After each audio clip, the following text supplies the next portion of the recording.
नमस्कार दोस्तों, आपका हार्दिक स्वागत है बिब्लोफाई डिजिटल सेंटर पर। मैं दिनकर राणा हमेशा की तरह एनटीपीसी का मॉक टेस्ट सोल्यूशन लेकर आया हूं और यहां से डिफरेंट टाइप के अप्रोचेज देखने वाले हैं। देखते हैं पहला क्वेश्चन क्या है। देखिए, उपभोग फलन किसके साथ उपभोग के संबंध को अभिव्यक्त करता है। जैसे कंजप्शन है, जैसे अपन कोई चीज़ उपभोग कर रहे हैं तो वो डिपेंड करेगा कि इनकम पर करेगा। कैसे करेगा? Consumption function express the relation between consumption and income. Income के अकॉर्डिंग चीज़ों का हमें डिसीजन लेना होता है। हमें किन के अकॉर्डिंग डिसीजन लेना होता है? आय के अनुसार हमें क्या लेना होता है? डिसीजन लेना होता है। इनकम क्या है आपकी, और फिर कंजप्शन की ओर ध्यान दिया जाता है। कई लोग आप बोलेंगे सर कीमत के अकॉर्डिंग भी तो हो सकता है। नहीं, ज़्यादा जो सही आंसर है वो क्या है? इनकम के अकॉर्डिंग ये डिसीजन हमें लेना होता है बच्चों। ये बात आप लोग यहाँ से ध्यान दीजिएगा, ठीक है। आओ आगे चलते हैं। अब देखते हैं दक्षिण अमेरिका में शीतोष्ण घास स्थलों को क्या कहते हैं। बेल्टेड यानी कि हम वेल्ड्स कहते हैं। क्या कहते हैं बच्चों? बेल्ट्स कहते हैं, जो साउथ अफ्रीका में होती हैं। वेल्ड्स क्या होती हैं? ये साउथ अफ्रीका में होती हैं। ये बात आप लोग यहाँ से ध्यान रखिएगा।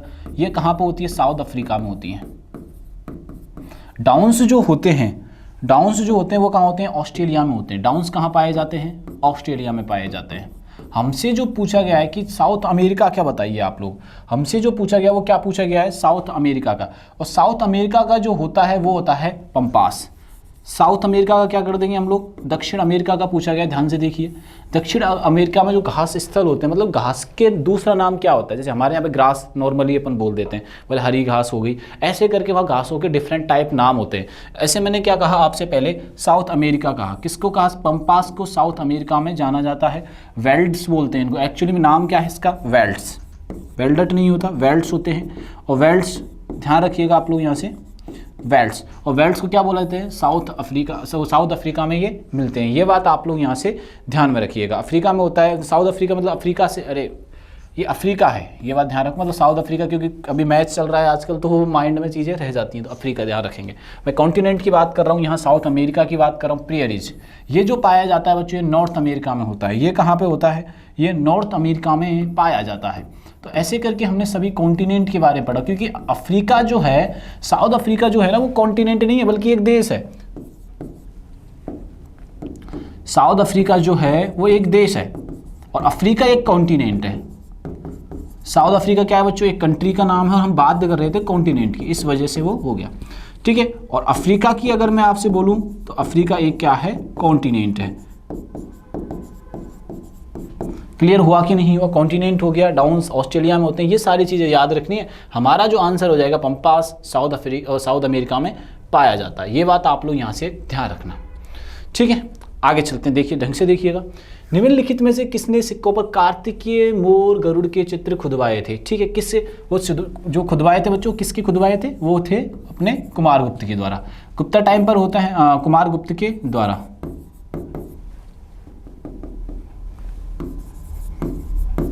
कुमारगुप्त के द्वारा। अब चलो आगे चलते हैं, थोड़ा सा इससे आगे चलते। समुद्रगुप्त को किस नाम से जाना जाता था? ये आपको कमेंट बॉक्स में बताना है कि समुद्रगुप्त को अदर नेम क्या था। निक नेम बोल सकते हो आप इसे, अदर नेम, ठीक है। ये बात आप लोग यहाँ से ध्यान रखिएगा, ठीक है। आओ नेक्स्ट चलते हैं। किस देश के संविधान से मूल अधिकार लिए गए हैं? ये पूछा गया है कि संविधान जो है, संविधान में जो मूल अधिकार लिए गए हैं वो किस देश से लिए गए हैं? तो अपने जब कॉन्स्टिट्यूशन बनाया था, ठीक है, बन के रेडी हो गया था, जब लागू जब किया गया था, वो डेट थी 26 जनवरी 1950। बन के तो 24 जनवरी से हो गया था, लेकिन हमने जो लागू किया वो किया था 26 जनवरी 1950 को। इस दिन हम मनाते हैं रिपब्लिक डे। भारत देश में क्या मनाया जाता है? रिपब्लिक डे मनाया जाता है। रिपब्लिक डे मनाया जाता है 26 जनवरी को। इस दिन ये चीज़ें, संविधान लागू हो गया था। संविधान में जैसे मूल अधिकार हुए, फंडामेंटल राइट्स बोल रहे हैं, फंडामेंटल ड्यूटीज़, यानी कि संविधान से रिलेटेड जो कर्तव्य है, जो समाज में आज हमारे देश में जो कर्तव्य की पालना करने के लिए चीज़ें, एथिकल चीज़ें जो दी जा रही हैं, वो किन किन राज्यों से, वो किन किन देशों से अडॉप्ट की गई थी। जैसे इमरजेंसी की मैं बात करूँ, ठीक है, इमरजेंसी किस देश से अडॉप्ट की गई? जैसे भारत में अभी हाल ही में मणिपुर में इमरजेंसी लगाई गई है, राष्ट्रपति शासन लगाया गया है। तो ये चीज़ें किस देश से अडॉप्ट की जाती है? देश से अडॉप्ट की जाती है, इस बारे में ये पूछा गया। तो मूल अधिकार जो अडॉप्ट किए गए थे वो अमेरिका से अडॉप्ट किए गए थे। किससे अडॉप्ट किए गए थे? अमेरिका से। जैसे मैं आपसे बोलूँ सिंगल सिटीजनशिप, सिंगल सिटीजनशिप कहाँ से अडॉप्ट की गई थी? तो सिंगल सिटीजनशिप जो अडॉप्ट की गई थी, वो अडॉप्ट की गई थी इंग्लैंड से। बात समझ में आई कि नहीं है? ये सारी चीज़ें हमें ध्यान रखनी है। अब छोटी सी इंफॉर्मेशन ये आ जाती है कि प्रारूप समिति के अध्यक्ष, जो सबसे ज़्यादा बार क्वेश्चन पूछा गया है कि संविधान सभा की प्रारूप समिति के अध्यक्ष कौन होते हैं, तो वो बी आर अम्बेडकर, भीमराव अम्बेडकर रहते हैं, बी आर अम्बेडकर।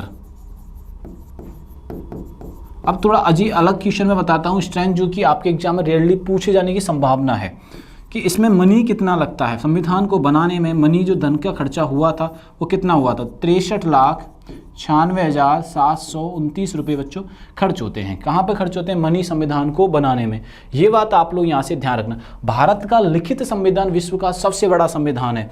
भारत का जो लिखित संविधान है, राइटिंग में है, भारत का लिखित संविधान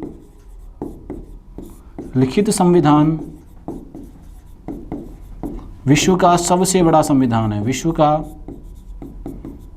सबसे बड़ा संविधान है। ये बात हमें यहाँ से ध्यान रखनी है और हमारा आंसर क्या हो जाएगा यहाँ से? अमेरिका हो जाएगा। नीति निर्देशक तत्व किस कंट्री से लिए गए थे, ये आपको बताना है। नीति निर्देशक तत्व, ये आंसर आपके ऑप्शन में ही अवेलेबल है, तो आपको बताना है नीति निर्देशक तत्व। ठीक है, नीति निर्देशक तत्व किस देश से लिए, राज्य नहीं, किस देश से या कंट्री से लिए जाते हैं, ये आपको कमेंट बॉक्स में बताना है। ठीक है, अमेंडमेंट्स किस कंट्री से अडॉप्ट किए गए, तो भैया संविधान में जो अमेंडमेंट्स जो किए जाते हैं, अमेंडमेंट जो किए जाते हैं वो सारी बातें याद रखनी। नीति निर्देशक तत्व यानी देश, कंट्री। ठीक है, अमेंडमेंट। फिर दूसरा आता है इमरजेंसी किससे लागू की, मतलब किस देश से अडॉप्ट की गई थी। तो ये सारे आपके ही सामने आंसर है और ये सारे के आंसर आपको कमेंट बॉक्स में बताने हैं। चलो नेक्स्ट क्वेश्चन पे अपन चलते हैं।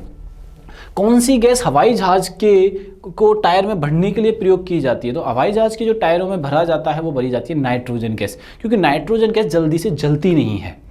ठीक है, इस वजह से नाइट्रोजन गैस को भरा जाता है टायरों में। किसके? हवाई जहाज के जो टायरों में जो गैस भरी जाती है वो भरी जाती है बच्चों नाइट्रोजन। क्यों नाइट्रोजन क्यों भरी जा रही है? क्योंकि ये ज्वलनशील क्या होती है? कम होती है। ज्वलनशील, फ्लेमेबल, अनफ्लेमेबल, ज्वलनशील गैस कम होती है, इस वजह से। ठीक है, और नेक्स्ट चलते हैं। सूर्य और पृथ्वी के मध्य निम्नतम दूरी कब होती है, ये हमसे पूछा गया है। ठीक है, जो सबसे कम दूरी होती है वो होती है 3 जनवरी को। कब होती है बच्चों? 3 जनवरी को सबसे कम दूरी होती है सूर्य और पृथ्वी के मध्य। ठीक है, अगर आपसे पूछा जाए अधिकतम दूरी कब रहती है, तो ये कब रहती है बच्चों? 1 जुलाई को रहती है। कब रहती है ये दूरी? तो 1 जुलाई को सर्वाधिक दूरी मध्य में रहती है सूर्य और पृथ्वी के। सूर्य और पृथ्वी, एक तरफ मैंने सन एंड अर्थ।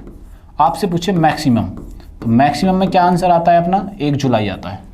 1 जुलाई कर देंगे यहाँ से। और यहीं अगर मैं मिनिमम की बात करूँ तो मिनिमम आपके सामने है 3 जनवरी, मिनिमम 3 जनवरी। ये बात आप लोग यहाँ से ध्यान रखिएगा। ठीक है, और नेक्स्ट चलते हैं। जैसे आपसे यहाँ से भी बहुत सारे क्वेश्चन पूछ लिए जाते हैं, पृथ्वी से रिलेटेड पूछ लिया जाएगा कि पृथ्वी की जुड़वा बहन किसे कहते हैं, या समान जो ग्रह है वो कौन सा है, वो कौन सा होता है? शुक्र होता है, वीनस होता है। यानी कौन सा होता है? शुक्र, यानी कि वीनस होता है। ये बात आप लोग यहाँ से ध्यान में रखिएगा। क्या याद रखना है? सूर्य वो पृथ्वी का जो समान ग्रह दिखाई देता है वो वीनस दिखाई देता है। भोर का तारा और भोर का और मॉर्निंग, यानी मॉर्निंग और इवनिंग का तारा कहा जाता है, भोर और संध्या का तारा कहा जाता है। ठीक है, जो कि सोलर सिस्टम का सबसे बड़ा जो ग्रह होता है वो भी आपको पता रहना चाहिए, वो जुपिटर होता है।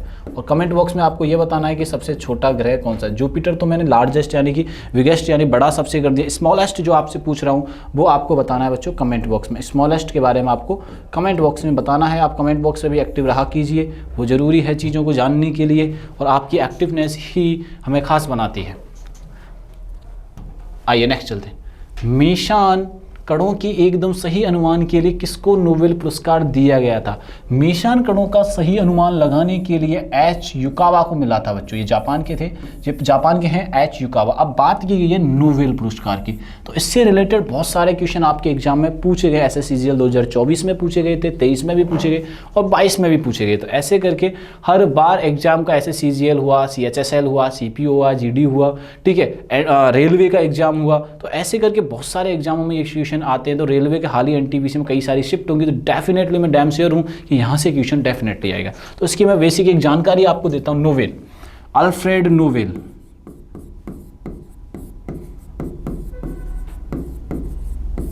अल्फ्रेड जो नोवेल हैं, अल्फ्रेड नोवेल जो पुरस्कार है सबसे पहले मतलब अल्फ्रेड नोवेल के नाम पर प्रारंभ किया गया था।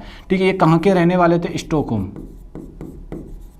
स्टॉकहोम कैपिटल है किसकी? स्वीडन की, वहाँ के रहने वाले थे।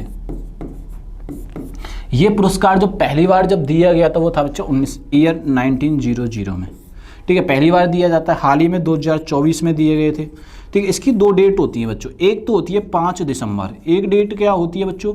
5 दिसंबर होती है, जिस दिन क्या की जाती है? नोबेल पुरस्कारों की अनाउंसमेंट, सॉरी 5 दिसंबर नहीं, 5 अक्टूबर करो इसको, 5 अक्टूबर को अनाउंसमेंट की जाती है। 5 अक्टूबर को क्या की जाती है? ये अनाउंसमेंट की जाती है, यानी कि घोषणा की जाती है। अब जो गिवन जो किए जाते हैं वो 10 दिसंबर को किए जाते हैं। क्या किए जाते हैं? 10 दिसंबर को ये जो अवार्ड हैं वो गिवन किए जाते हैं, यानी कि दिए जाते हैं। बात समझ में आई कि नहीं आई? ठीक है, जो शांति का जो नोबेल पुरस्कार है, शांति का जो नोबेल पुरस्कार है, यानी कि पीस का जो नोबेल पुरस्कार है बच्चों, वो नॉर्वे के द्वारा दिया जाता है। किसके द्वारा दिया जाता है? नॉर्वे कंट्री है उसके द्वारा ये दिया जाता है। ये बात आप लोग ध्यान रखना। स्वीडन की ही पड़ोसी कंट्री कौन सी है? नॉर्वे है। ठीक है, अब एक बात यहाँ से एक और क्वेश्चन आती है कि किस देश ने सबसे ज़्यादा जीते? तो अमेरिका ने सबसे ज़्यादा नोबेल पुरस्कार जीते हैं। हाईएस्ट नोबेल पुरस्कार been by, highest Nobel award won by USA. सबसे ज़्यादा किसने जीते हैं? यूएसए ने जीते हैं। ठीक है, अब आता है कि सबसे कम उम्र का किसको मिला? मिनिमम एज, मिनिमम एज में किसको मिला था? मलाला यूसुफजाई, यूसुफजाई।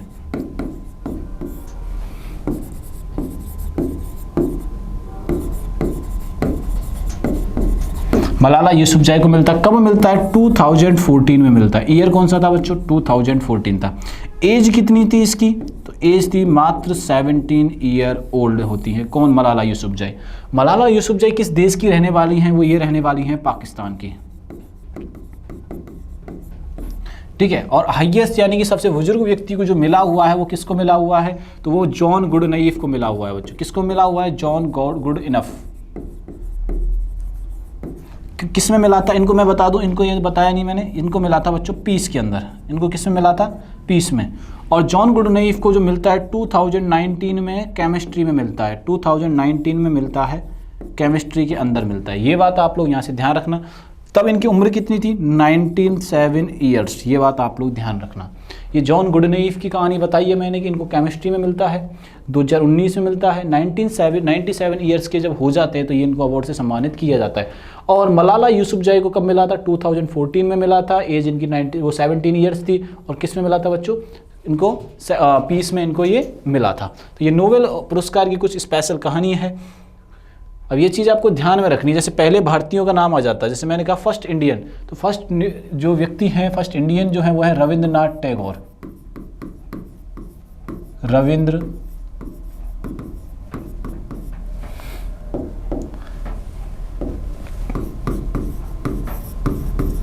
रविंद्रनाथ टैगोर को मिलता है। रविंद्रनाथ टैगोर को कब मिलता है बच्चों? तो ये मिलता है 1913 में।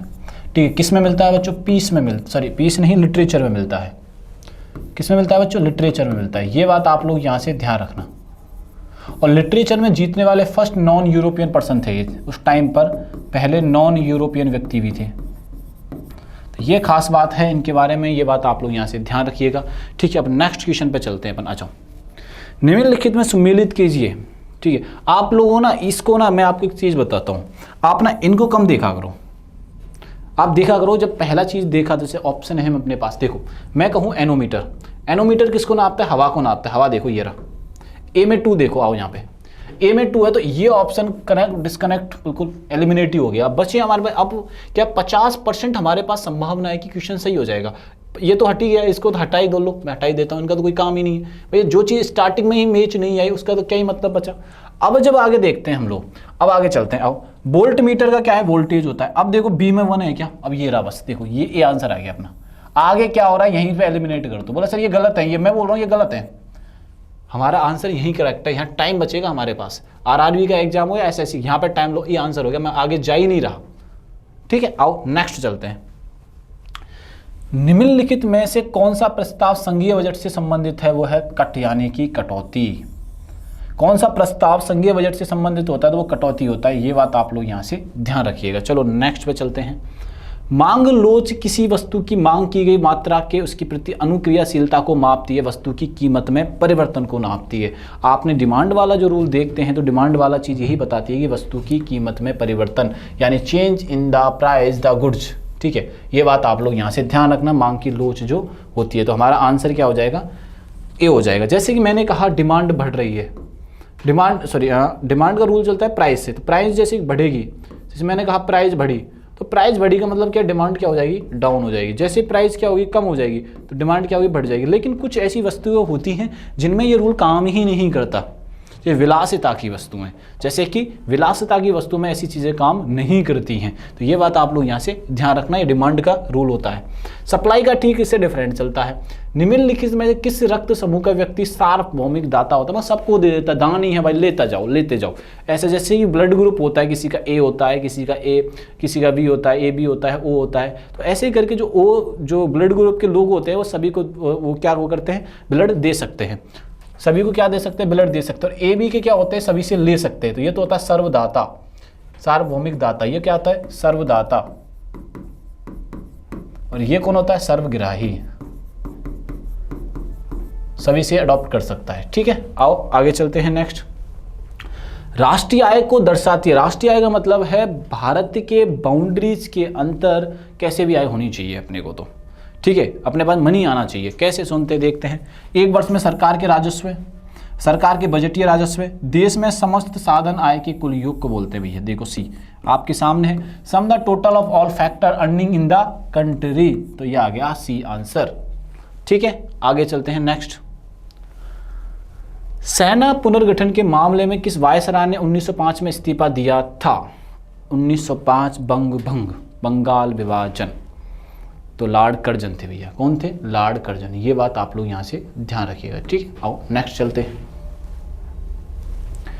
भारत के प्रत्येक राज्य में राज्यसभा की सीटों का आवंटन किस अनुसूची में किया गया है? तो ये हमसे खास क्वेश्चन बहुत ही पूछा गया है कि किस अनुसूची के अंदर ये किया गया है। तो ये चीज़ हमें यहाँ से क्या रखनी है? याद रखनी है। ठीक है, आइए 4th अनुसूची के अंदर ये किया गया है। वैसे तो अब 2-3 चीज़ें पीछे छूट गई थी, तो मैं सोच रहा हूँ उनको बता दूं, लेकिन अपन नेक्स्ट चीज़ में डिस्कस कर लेंगे उनको। ठीक है, कुछ चीज़ें इंपॉर्टेंट होती हैं जो हमें याद रखनी होती हैं। आई थिंक मेरा मानना है कि एग्जाम पॉइंट ऑफ व्यू से वो डिस्कस हो जानी चाहिए। ठीक है, बंग के बारे में छोटे चीज़ें मैं बता देता हूँ कि यहाँ से आना भी जरूरी है कि क्वेश्चन यहाँ से पूछ ही लिया जाता है। 1905 में बंग होता है, बंगाल विभाजन होता है। बंगाल विभाजन सीधा हुआ था मुस्लिम बाहुल्य सर्जन, जो मुस्लिम बाहुल्य क्षेत्र था उसका सर्जन करने के लिए। मुस्लिम बाहुल्य क्षेत्र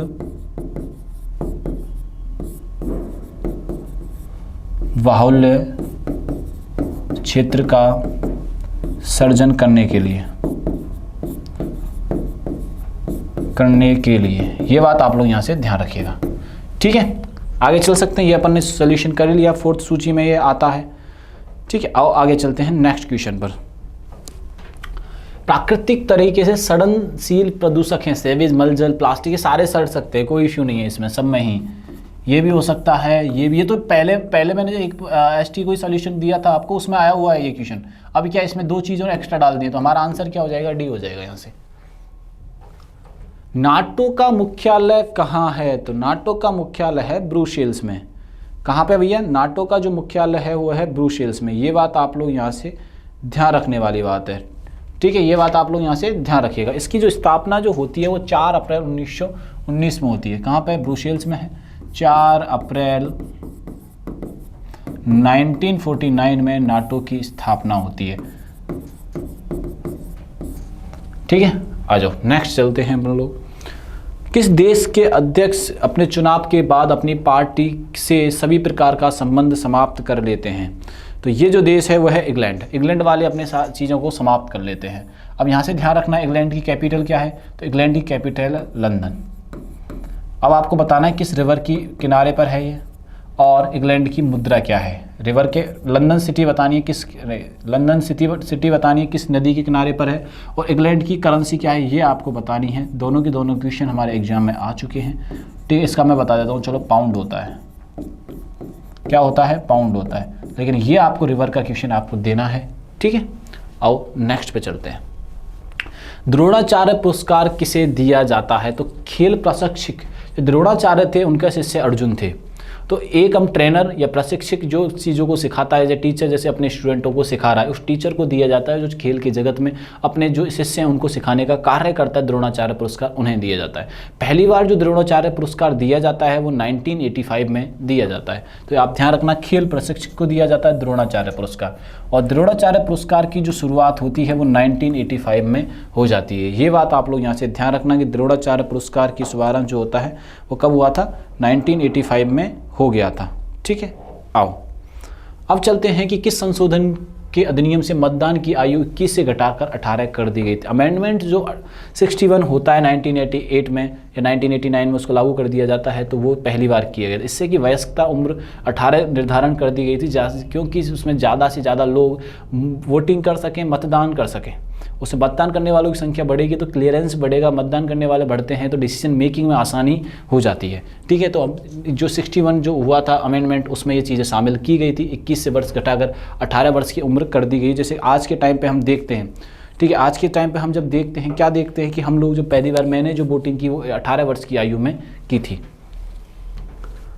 मनुष्य की लार में पाए जाने वाला एंजाइम होता है एमाइलेज। कौन सा होता है? पैप्सिन, रेनिन, ट्रिप्सिन तो होता है, वो एमाइलेज होता है बच्चों। कौन सा होता है? एमाइलेज होता है। ये बात आप लोग यहाँ से ध्यान रखना। इस क्वेश्चन का जो आंसर ना आसियान के बारे में निम्नलिखित सही नहीं। आसियान मैंने क्लासरूम में कई बार पढ़ा रखा है। ठीक है, तो आपको ये खुद डिसाइड करना है कि ये दो आंसर सामने है, आंसर मैं नहीं दे रहा, आंसर ए है वैसे तो, लेकिन मैं आंसर दे ही दिया। क्या देखो, एक बार चारों स्टेटमेंटों को पढ़ो आप एक बार, आपको सेम प्रतीत होंगी। और जब मैंने आसियान के बारे में पढ़ाया क्लासरूम में, तो वहाँ सीखने वाली बात क्या थी, मैंने चारों चीज़ों को डिस्कस किया था और मैंने कहा था कि भैया ढंग से देखना। ठीक है, क्या डिस्कस किया, इसके ये मेरा फोकस था, इसे याद रखने के। अब आपको खुद आंसर करना, मैं इसका आंसर नहीं कर रहा हूँ। तो सभी को कमेंट बॉक्स में इसके बताना है। सचिवालय के बारे इसका पूर्ण वार्ता भागीदार बना, पाकिस्तान आसियान क्षेत्रीय मंच का सदस्य है। तो ये सारी चीज़ें बताए रखी हैं मैंने आसियान के बारे में। तो एक आया हुआ क्वेश्चन है आरआरबी एग्जाम में, तो हमें ये चीज़ ध्यान में रखनी है कि क्वेश्चन किस तरीके से हमें डिजाइन किए जा रहे हैं आरआरबी के अंतर्गत। तो आंसर तो इसका आपके सामने है, लेकिन मैं आपसे फिर अगेन पूछ रहा हूँ कि इंटरव्यू मैंने दे दी, बोल भी दिया, अगेन तब से मैं उम्मीद कर रहा हूँ कि आंसर आपको देना है, क्योंकि ये चीज़ें बहुत डीपली हमने पढ़ रखी है। चलो नेक्स्ट क्वेश्चन करते हैं। ठीक है, आओ चलते हैं। सूची सम्मिलित कीजिए कि सूचियों के लिए दिए गए कूट का प्रयोग हम सही उत्तर करते हैं नहीं। रिहांद, गंडक, चंबल, महानदी। देखो, जैसे अलग अलग स्टेट में जो बच्चे रह रहे हैं, सपोज करो रेलवे का एक सेंट्रल गवर्नमेंट का एग्जाम होता है, सारे लोग हम लोग देंगे। मैंने पहले कहा आप इनको मत देखो, आप ऑप्शन पे जाया करो, ऐसे क्वेश्चन करो। तो मेरे दिमाग में आया कि अपन को कुछ नहीं आता, आप as a teacher as a student बनो। तो अपन को ये पता है कि हम राजस्थान के रहने वाले हैं और राजस्थान में क्या चीज़ें होती है। तो आओ चलते हैं कि चंबल नदी जो है कोटा में है, ये तो क्लियर है। तो ये देखो C4 पे जा रहा है कि नहीं जा रहा है? C कहाँ पे जा रहा है? 4 पे जा रहा है। ठीक है, C जब 4 पे जा रहा है तो C4 देखो कहाँ है, एक तो कहाँ पे भैया C में है और एक D में है। तो इसका मतलब एलिमिनेशन ही हो गया।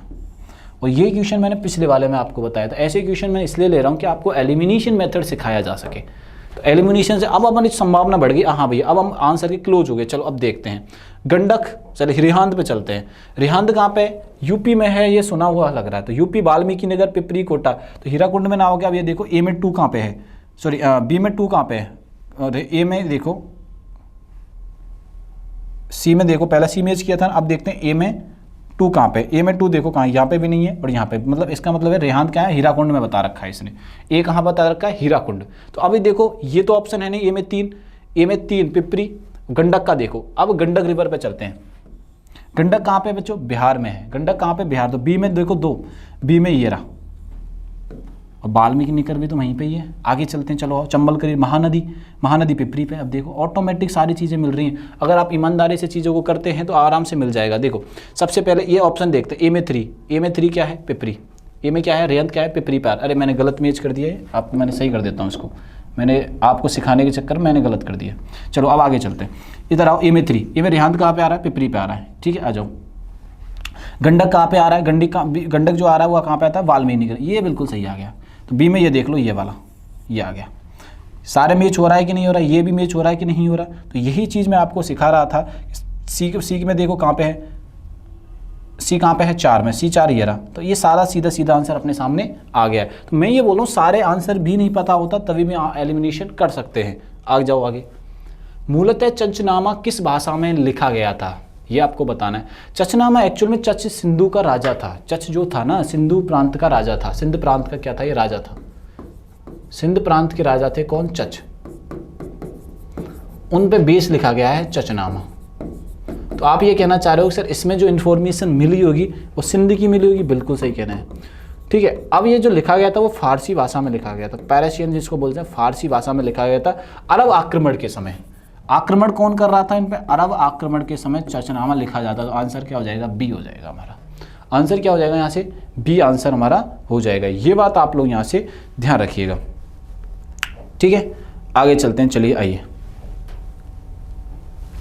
अब देखते हैं थाईलैंड की मुद्रा क्या है। ठीक है, थाईलैंड की जो मुद्रा है वो है थाई बात। क्या है, थाई बात।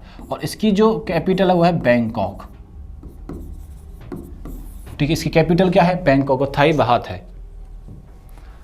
एक्सिस बैंक एक है, प्राइवेट बैंक है या सरकारी बैंक है, विदेशी बैंक है, सार्वजनिक क्षेत्र की बैंक है। बच्चों ये है प्राइवेट सेक्टर की बैंक है, कौन सी, एक्सिस बैंक। तो आंसर क्या हो गया हमारा, बी आंसर यहां से हो जाएगा। ग्राम पानी अभ्यारण्य कहाँ स्थित है, ये बहुत देखो मैं आपको बता दूं बहुत अच्छे लेवल वाले क्वेश्चन अपन से पूछ रहा है कि ग्राम पानी कहाँ पर स्थित है। ठीक है, बताओ ग्राम पानी कहाँ पर स्थित है, आपके सामने है सारी चीजें। चलिए, ग्राम पानी जो स्थित है वो है आसाम। कहाँ पर स्थित है, असम में ये स्थित है। ठीक है, आओ नेक्स्ट पे चलते हैं। इडुक्की जल विद्युत परियोजना कहाँ पर, किस संयंत्र, वो है पेरियार। और पेरियार कहाँ पे है, केरल में। पेरियार कहाँ पे है, केरल में। ये बात आप लोग यहाँ से ध्यान रखना। केरल का सबसे बड़ा शहर कौन सा, ये बताओ रहे जल्दी से। तो केरल का जो सबसे बड़ा शहर है वो कौन सा है, वो है कोच्चि। और कई लोग हमारे जो मारथी है ना, हमारे वाले जो लोग हैं वो कर देते हैं तिरुवनंतपुरम।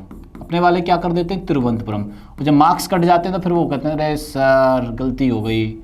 तो उनको करना क्या है, कोच्चि करना है उनको। ठीक है, जैसे मैंने एक और शहर का नाम पूछता हूँ, मुझे याद आ रहा है इसी से रिलेटेड क्वेश्चन। जैसे कि मैंने आपसे पूछा कि गुजरात का सबसे बड़ा शहर कौन सा है, तो अपन आँख मूंद के बंद कर देते हैं, लो भैया गांधीनगर है। अरे नहीं रहे वालों को, गलत मत किया करो, गांधीनगर नहीं है। तो गांधीनगर गुजरात का शहर नहीं है, तो कौन सा, वो गांधीनगर शहर तो गुजरात का ही है, लेकिन गांधीनगर सबसे बड़ा शहर नहीं है। जो सबसे बड़ा शहर है वो है अहमदाबाद। अहमदाबाद, ये बात आप लोग यहाँ से ध्यान रखिएगा। चलो नेक्स्ट चलते हैं। किसने मोहम्मद बिन तुगलक की पदवी धारण की और 1325 ईस्वी में दिल्ली का शासक बना, जूना खान। कौन बना, जूना खान। बात समझ में आई कि नहीं आई, ये बात आप लोग यहाँ से ध्यान रखिएगा। चले क्या आगे, चलो आगे चलते। गयासुद्दीन नाम था इसका। एक हवा का बुलबुला यदि पानी के कांच पर चिपक जाए तो वह कैसा व्यवहार करता है, वो व्यवहार करता है कॉनकेव लेंस की तरह, यानी कि अवतल लेंस की तरह वो व्यवहार करता है। निम्न में से किसे उत्तरवाही द्रव्य माना जाता है, यानी कि हॉट मनी माना जाता है। हॉट मनी का मतलब है short term investment. Hot money का मतलब क्या होता है, short term investment. Short term investment को बोलते हैं, शॉर्ट टर्म इन्वेस्टमेंट को क्या बोलते हैं बच्चों, हम हॉट मनी बोलते हैं। इसमें से बताओ शॉर्ट टर्म मनी कौन सी है, शॉर्ट टर्म इन्वेस्टमेंट कौन सा है, वो है FII। वो कौन सा है, FII। चलो नेक्स्ट क्वेश्चन करते हैं। ज्यामिति के पिता किसे कहते हैं, ज्यामिति यानी कि ज्योमेट्री के जो पिता कहते हैं ना, यूक्लिड को कहते हैं। किसको कहते हैं, यूक्लिड को कहते हैं। और पाइथागोरस ने किसकी की थी भैया, ट्रिपलेट, जिनको हम बोलते हैं पाइथागोरस ट्रिपलेट के रूप में हम इन्हें जानते हैं। ये बात आप लोग यहाँ से ध्यान रखिएगा। चलो नेक्स्ट क्वेश्चन को अपन करते हैं। जून के महीने में मानसून का फटना वर्षा लाता है, ये कहाँ से लाता है, केरल, तमिलनाडु, दक्षिण तट से लाता है या केरल कर्नाटक से आता है। ये जो वर्षा आती है जून के महीने में, ये केरल से आती है, कर्नाटक वाले क्षेत्र से आती है, साउथ इंडिया से, इस वाले क्षेत्र से आ रही होती है। तो हमारा आंसर सही ज़्यादा कौन सा है, केरल, तमिलनाडु के दक्षिण तट में। निम्नलिखित में से किस रेलवे स्टेशन को दुनिया का सबसे लंबा रेलवे स्टेशन कहा जाता है, तो ये कहा जाता है हुबली रेलवे स्टेशन। ये कहाँ पे है, हुबली रेलवे स्टेशन है कर्नाटक में। ठीक है, ये बात आप लोग यहाँ से ध्यान रखिएगा। विश्व पर्यावरण दिवस हर वर्ष कब मनाया जाता है, तो विश्व पर्यावरण दिवस जो मनाया जाता है वो 5 वर्ष को मनाया जाता है, 5 जून को मनाया जाता है। ये बात आप लोग यहाँ से ध्यान रखना। जनवरी 2025 में T20 टीम प्रतियोगिता के बाद ऑस्ट्रेलिया ने कौन सी ट्रॉफी जीती थी? तो ICC महिला T20 विश्व कप जीता था भैया। ठीक है, 2025 में कुष्ठ दिवस कब मनाया जाता है? तो ये 30 जनवरी को मनाया जाता है बच्चों। कब मनाया जाता है? 30 जनवरी को। ये बात आप लोग यहाँ से ध्यान रखिएगा। चलो नेक्स्ट करते हैं। जनवरी 2025 में किसने ICC मुख्य कार्यकारी के पद से हटने का निर्णय किया? जैसे अभी चैंपियंस ट्रॉफी चल रही है, हाल ही में जो चैंपियंस ट्रॉफी चल रही है उससे पहले जॉरिफ एलाडिफ्स ने क्या कर दिया है? ये पद छोड़ दिया है। ठीक है, आओ नेक्स्ट चलते हैं। भारत के 2025 गणतंत्र दिवस के परेड को के लिए मुख्य अतिथि के रूप में किसे आमंत्रित किया गया? तो वो आमंत्रित किया गया प्रबोवो सुबियांतो को। ठीक, आओ नेक्स्ट चलते हैं। करण राव द्वारा निर्देशित किस फिल्म को जापान अकादमी फिल्म पुरस्कार 2024 के लिए नामांकित किया गया? तो वो किया गया लापता लेडीज के लिए। किसके लिए किया गया? लापता लेडीज के लिए ये कार्य किया गया है। मार्टिन गुप्टिल ने 38 वर्ष की आयु में अंतर्राष्ट्रीय क्रिकेट से संन्यास की घोषणा की है। मार्टिन गुप्टिल किस खेल से संबंधित है? वो किस देश से संबंधित है? वो है न्यूजीलैंड से, और क्रिकेट खेलते हैं। ये बात आप लोग यहाँ से ध्यान में रखनी है। ऐसे करके अपने 40 क्वेश्चन के ज़्यादातर स्टैटिकल क्वेश्चंस थे जो हमने अप्रोचेज लगाई, जिस तरीके से सॉल्व किया, आपको वो सारी चीज़ें ध्यान में रखनी है और नेक्स्ट पेपर्स को सोल्यूशन करना है। आप अपना ध्यान रखिए बच्चों कि बहुत ज़रूरी है वो सारी चीज़ें, आने वाले आगामी एग्जामों के लिए अच्छे से तैयारी में लग जाइए। वीडियो को शेयर करना है, वीडियो से शेयर लाइक करना है और चैनल को सब्सक्राइब करना है। थैंक यू, धन्यवाद।